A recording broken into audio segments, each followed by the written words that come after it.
Hello world, how's everybody doing? I hope everybody's great. So I want to share something with everybody on it's my opinion in response to a recent Patrick with David interview with Bill Maher. Maybe some of you already seen it, where Assyrians are mentioned.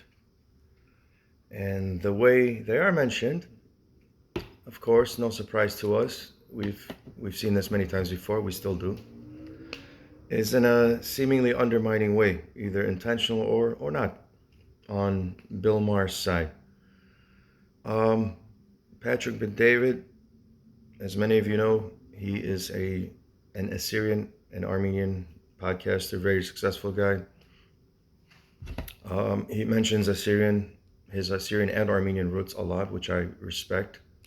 Mentions the genocide, of course, which most of the world has forgotten or doesn't even know about existed. The one that existed before the Jewish one, right? Now, my problem is with the way Bill Maher reacts when Patrick tells him he's Assyrian. So I want you guys to watch the little clip and you decide. How do you feel about it as an Assyrian, for those Assyrians out there, okay? Real quick, here we go.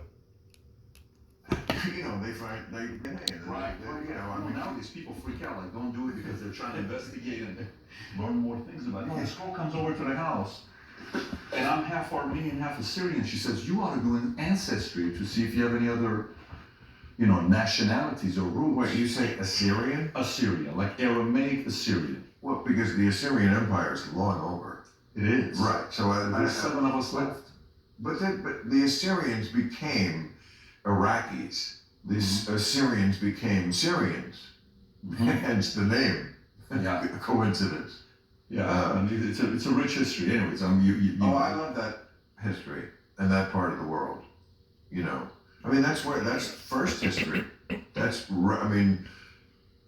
first thing that's not prehistory really is that part of the world, is Mesopotamia. And that's where a lot of, these guys, a lot of things came from them. Capitalism, a bunch of, calendar, everything. Yeah. Antiquity. But, civilization started along 4 rivers. The Tigris, Euphrates. Mm-hmm. So, you guys heard it all. Now, obviously, whoever sees this will see that Bill Maher, again, intentionally or unintentionally, is undermining Assyrians, acting as if, sure, they all became Iraqis and they became Syrians. Okay, we know that. That's due to genocide. That's due to the advent and coming of Islam, right? 630 AD, where many were converted. Not just Assyrians, Europeans were converted. The Caucasus peoples, almost the entire people of the Near East. But many of us didn't convert.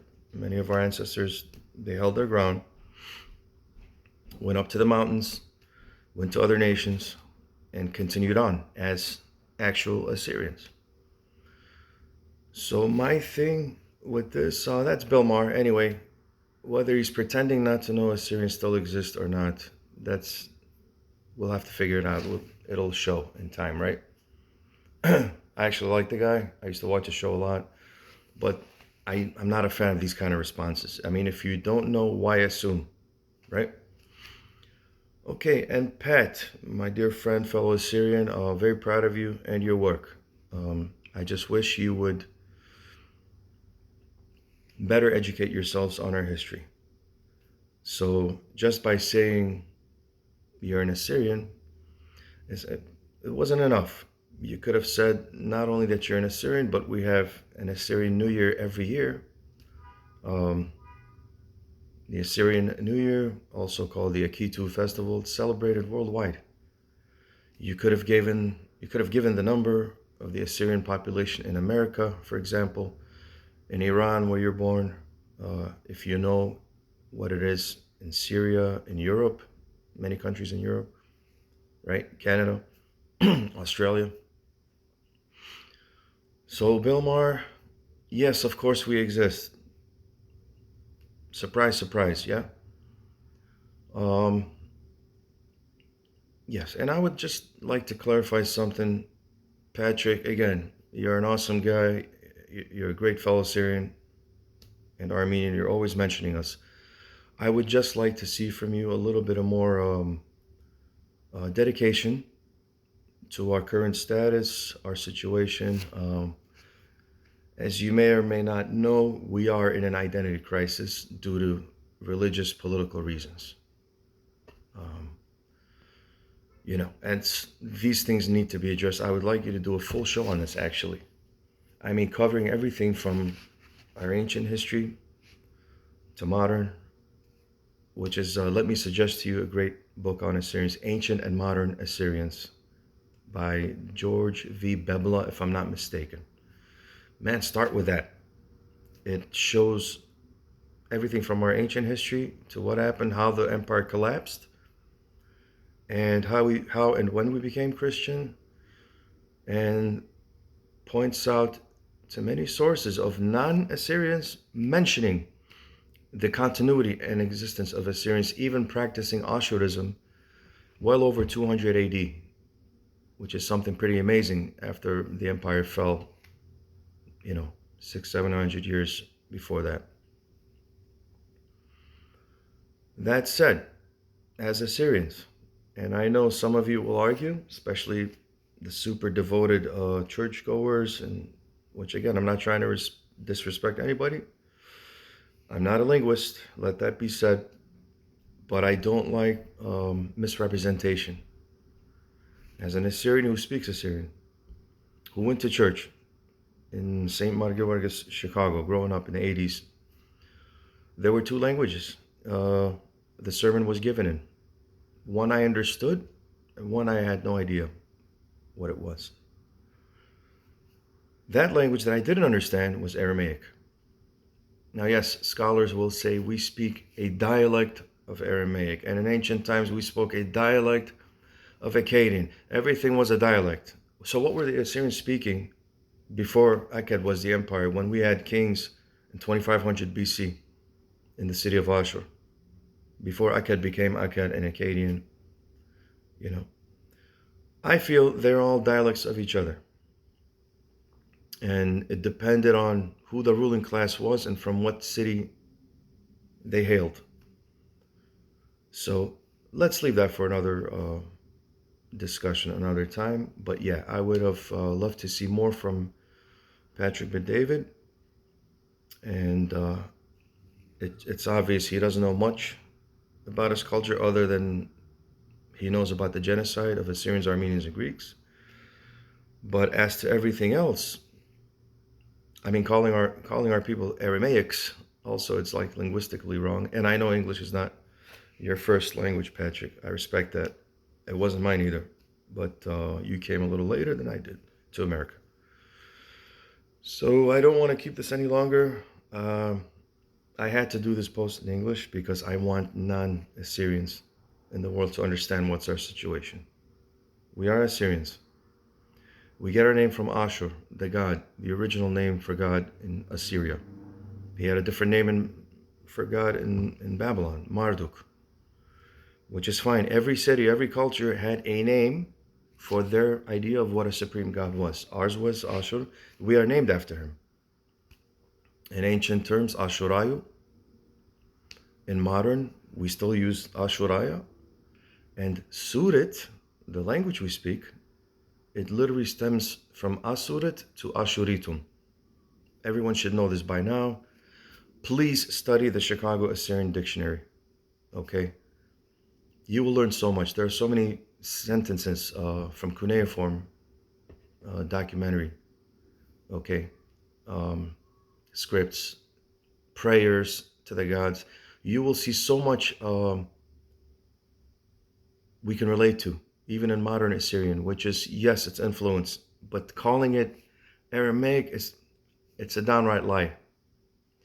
Thousands of words already come from ancient Assyrian, Akkadian, Babylonian, whether we're talking the Old Kingdoms, Middle, or New. And whatever was Aramaic during the empire, which Aramaic was made the second official language of the empire, not the replacement, like some scholars like to insist, and some linguists. Okay? Assyrians predated anything Semitic. That's another term I have a problem with. Again, it's got to do with timelines. Because Assyria, Akkad, Kelchu, Nineveh, Ashur city, these all existed thousands of years before even the Hebrews came into the Levant and learned how to write and invented some guy named Shem. And they, in their story of creation, their version of the story of creation, he becomes, the father of their version of Asher, which is spelled Asher, not like ours, Ashur. And supposedly he went forth from Babylon and founded Assyria, which is interesting. When you do a search on his timeline from Judaic sources, they give about 2 or 3 different timelines. The oldest one, I think, being 2400 BC. The more newer one is around 1700 BC. And by the way, this is for Shem, not even Ashur or Asher, which makes him very, very late for the party. Nineveh is founded, settled by 6000 BC. That's already thousands of years ahead of this Shem and his son Asher.